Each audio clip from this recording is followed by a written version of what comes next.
guarantee you, the Steve Jobs of the world, the Tyler Perrys of the world, the Bill Gates of the world, all these people that we set in high esteem when it comes to business or entrepreneurship, all of them have had this experience. Hey there, Cornell Jermaine here, back with another episode. Listen, I'm so glad that you're here joining me on the channel. If you have not subscribed to the channel, please do so. But before you do, listen to this video. Let me speak to you about what it really is like to be an entrepreneur. And I know we've seen film, television, and tycoons and big name entrepreneurs in the world moving and shaking and doing it. And many, maybe who have not had their own firsthand experience, have a perception on what it's really like. And most times it's, oh, they got connections, oh, they got money, oh, they got access, oh, they have this, they have that. And a lot of times that's only a fraction of what it's like. And many times to get to that place where you have all this access and money and this and that, it takes a lot of trial and error, a lot of challenge, a lot of overcoming and persevering. And I think that's the side that many don't see. And they go into entrepreneurship with this mindset that it's just, if I just have something to sell and somebody to sell it to, that's all I need. And it's much more nuanced than that. Obviously, there are things that you will learn on your own journey, but I just want to give you a glimpse into what it really is like to be an entrepreneur. So the first thing that is significant and I guess appealing about being an entrepreneur is it's beautiful. It's a beautiful situation. I know you're probably listening and looking and watching and like, okay, why did he choose the word beautiful? Entrepreneurship is beautiful in the sense of, let's just say you have a wife that's pregnant, and we'll just take a dad for it, who is looking upon this woman who is carrying their child. And there's something so beautiful about that. While she's swollen and maybe things are not fitting like it used to, maybe her appetite has changed, maybe she's gained a few pounds. What a lot of men, husbands say, it's something just beautiful. Some of the old folks would say, oh, you just got a glow about you. There's a glow that comes with entrepreneurship. And it's not necessarily because everything is perfect or everything is working out as planned. It's the grunt and the tenacity that you have to get the job done. You know, it's an awakening that comes upon you that gives you the insight that you need to follow the mission, to follow the vision, to complete the tasks. You become engulfed in this vision that you have, and ultimately on the outside looking in, it gives you a sense of beauty. I liken it almost into a child who's grown up and now they become of age and they get their own job and find their own way, and they may make a few mistakes along the way and maybe trip up and have to fall back on a few things, but there's something beautiful as a parent looking upon that child, watching them make those mistakes, you know, find their way. You know, not that you want them to struggle or to be stressed out, but there's something beautiful about seeing them develop and mature and evolve. And that's what entrepreneurship will do for you. It will make you mature. It will make you develop in so many ways. And it definitely is going to make you evolve, because if you don't, you won't be in it long. It's beautiful, but it's also impactful. I look at people like Steve Jobs, the one who invented and created Apple back in the 70s. He impacted a nation with a simple mission. Not even a nation, a world, a continent, a whole group of people. And his original mission was to simply make the PC more accessible to everyday people. Simple. Who knew? And honestly, I think if he were here to answer the question, he probably will say he never would have thought, maybe, that his mission or vision would impact the world, a global society, the way it has. That's what entrepreneurship will do for you. There are people that you know, people that you don't know, that will experience you, experience your product, experience your message, experience your service, and be impacted. And if enough people experience your product, experience you, experience your service, and are impacted, now you have a global audience that is rooting for you, supporting you, etc., etc. This is what happened with people like Steve Jobs. This is what happened with people like Tyler Perry, who started off on the rough side of the mountain, if you will, creating a character, putting together productions when nobody showed up, when nobody wanted to come and see, when the only people that came to watch the show were the people he considered his family and friends. But he rented out this hall, rented out this theater, spent thousands of dollars over and over and over again because he believed in this character. He believed in this mission. He believed in this vision of making comedy or coupling with life principle and within this character that we call Medea. He believed in Medea. He believed in her. And guess what? That character opened up a whole path, a whole world of entertainment that now belongs to him. It's impactful. Medea impacted a generation of people so profoundly that it made people pay attention to who this person was. Tyler Perry. He impacted a generation. And I'm glad I'm making this clear with two different individuals. You have a Steve Jobs who's business, technology, and all those things. People tend to look at a Steve Jobs and they take them seriously because he's an astute businessman. He's produced the iPhone. He's produced the MacBook Pro and whatever. And then you look at a Tyler Perry, and a lot of times when you see them coming, you don't take them as seriously. Oh, it's just entertainment. Oh, it's just this. Oh, it's just that. Because they're in an entertainment space. And it's not until they impact a generation of people the way he has that we often see people really taking or paying attention. I say that because it kind of really does not matter what space you want to occupy. Whether you want to be a tycoon in the technology space or you want to be an entertainer in the music or in the arts, in the film space, whatever. If you take your vision seriously and you work hard enough, you can impact people. And in impacting people, you now have created something that will never be forgotten. So that's what entrepreneurship is like. It's like something beautiful. It's something impactful, but it's also something that's ruthless. And I think that's the thing that people are not ready for. Because oftentimes when we start our businesses, we do it within the community that we were raised. We do it within the community of people that we know. And many times the community of people that we have relationship with, they run to support us. Why? Because they love us. But it's not until you step out of that community that you realize how ruthless this thing called entrepreneurship can be. Because everybody else in the world that's outside of your community, that's listening to your pitch or watching your process and entertaining your services, they don't love you, they don't care. They wanna know how can what you're telling me or what you're presenting to me benefit me? And does it make sense? And do you know what you're talking about? It's ruthless. And I remember I learned this accidentally. A couple of friends of mine had referred someone to me for some things that I do, and this particular person was excited to talk to me, to connect with me, to do whatever. Mind you, I had met with and worked with several clients up until this point. Many of them were referred, some of them I got just because I had a name in the business and all that kind of stuff. So when I met with this particular person via Zoom, it was very clear and evident that she was not about no foolishness. And when I say foolishness, it's not like I presented myself as if I was not serious. I did. It was not that I presented myself as if I did not do good business, because I did. But the approach that I took was far different from what she is used to and what she does in her business. What I did not know is that this particular person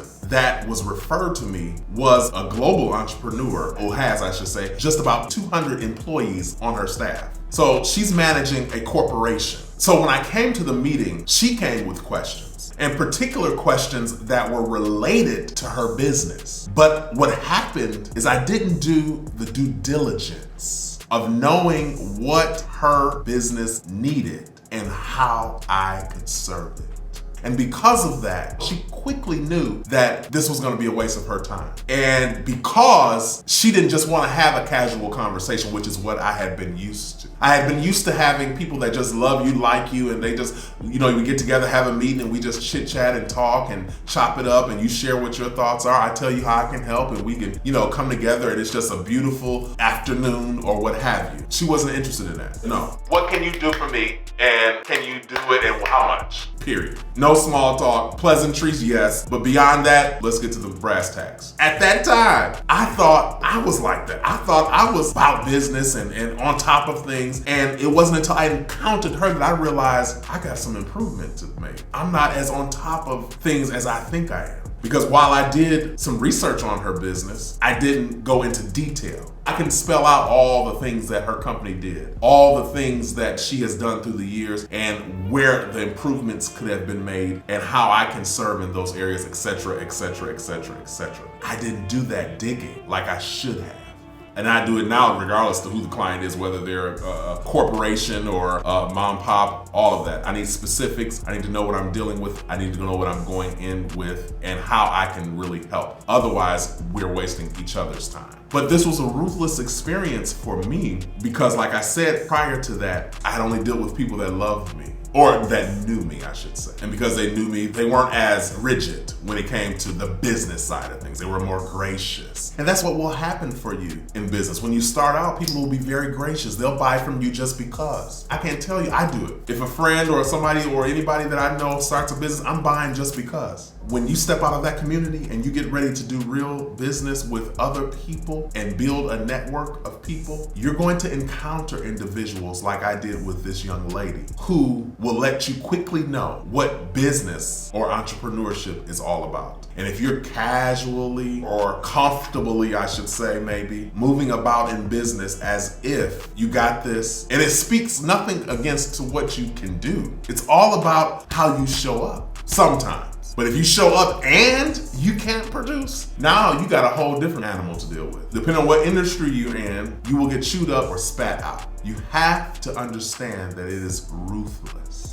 Hopefully you'll get this lesson, but obviously, granted, because this experience I had was an experience that was assigned to stretch me. Because the individual, we're still cool, we're friends, everything is beautiful, I see her often, and when the time is right, if I choose to move in that vein again and support that particular type of business, I will present myself. And she left that door open. That was the grace that she had for me. She said, I'm gonna give you time, let's just reschedule. And I was grateful for that. I walked away, and one side of me wanted to have a bruised ego. Then another side of me was like, you know what, there's a lesson in that. She just taught you a great lesson. In order to stretch yourself and go beyond, to serve a larger clientele, to serve your ideal customers. Because granted, she was the first big corporation that I had an opportunity to engage with. And what the opportunity was for me was to understand what it is like on this side of a business. And I talked to her. Once she broke the ice, we just had a casual conversation. And I explained to her where I was in business. That's where the connection came. That's where the respect came. That's why we're able now to see each other and we can hug and laugh and still be cool. And she can still assure me that, hey, I got your back, I'm supporting you. Because she saw the potential and she said, I cannot let this moment go by and allow you to think that this is okay. And then you get in front of another audience where they don't tell you, and then you go on misled and not knowing why you're not getting the contract, not knowing why you haven't gotten a call back, etc.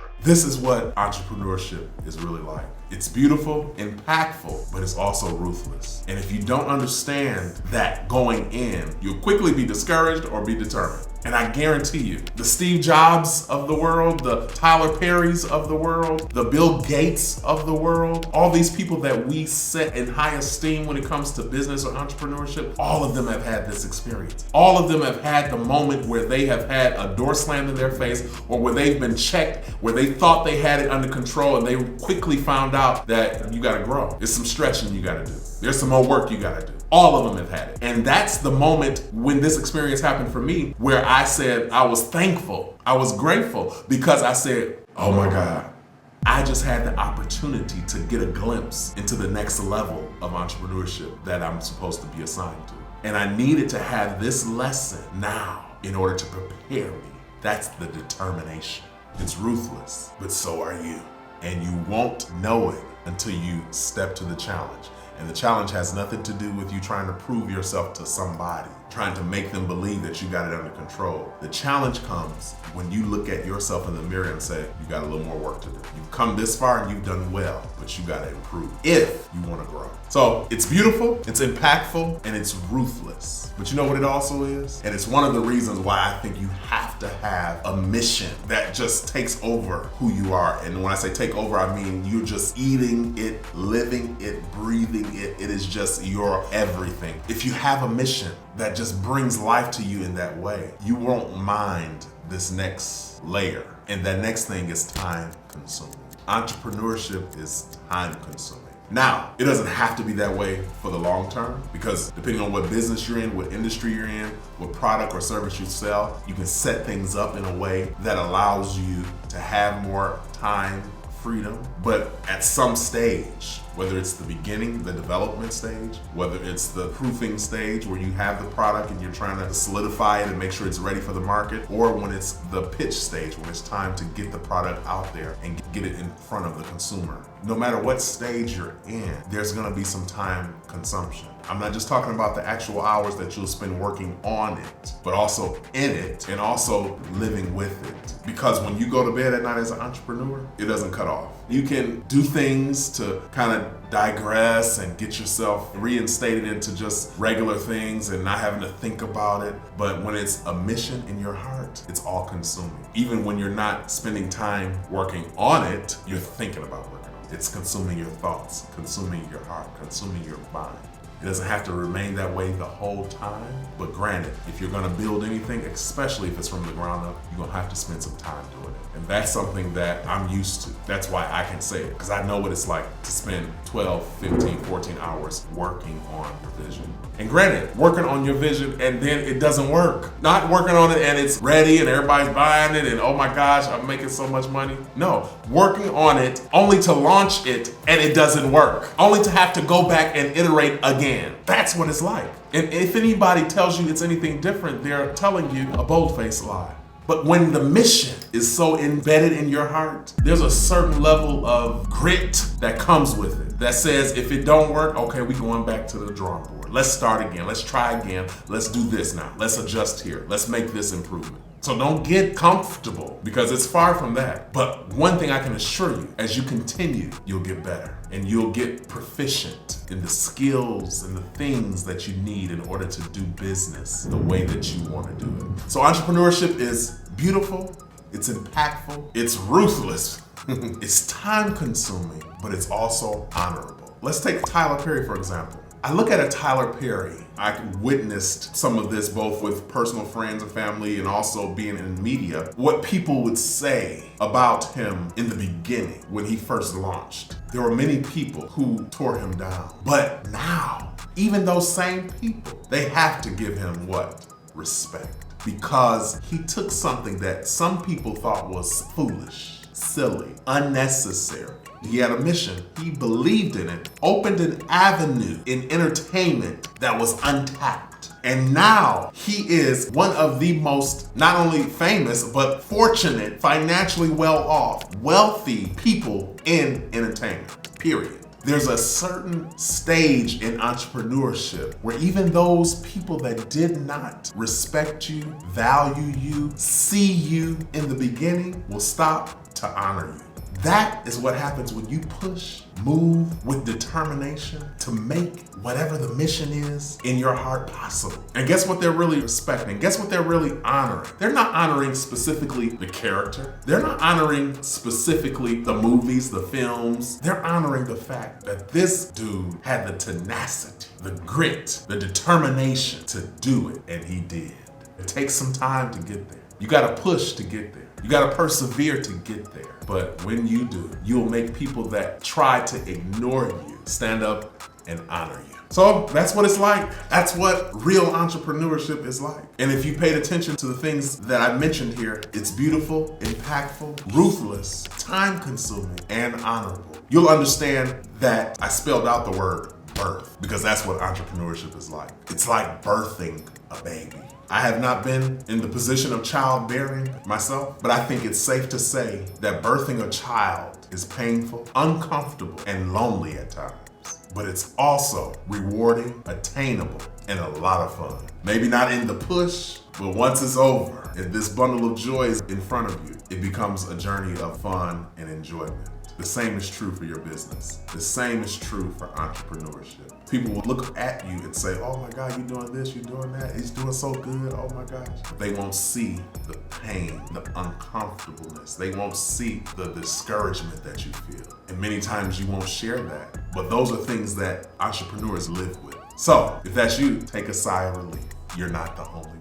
We've all been there, and some of us are there right now. But I guarantee you, in this birthing process, if you can just push, bear down, it might get ugly, it might get nasty, it might get, messy.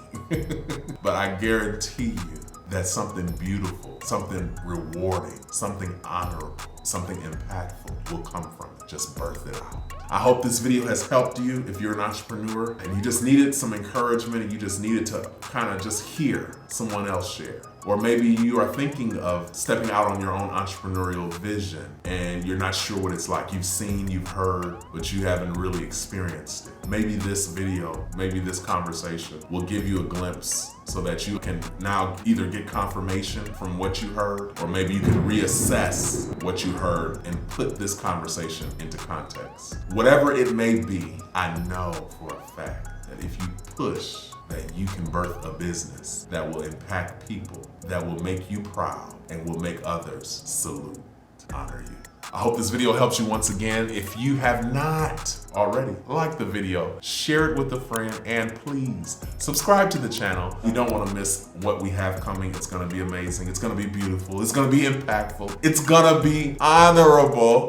But I'm so happy that you connected with me. Please subscribe to the channel, hit the notification bell, and I will see you back here, same place, same time, for another great conversation. Until then, take care.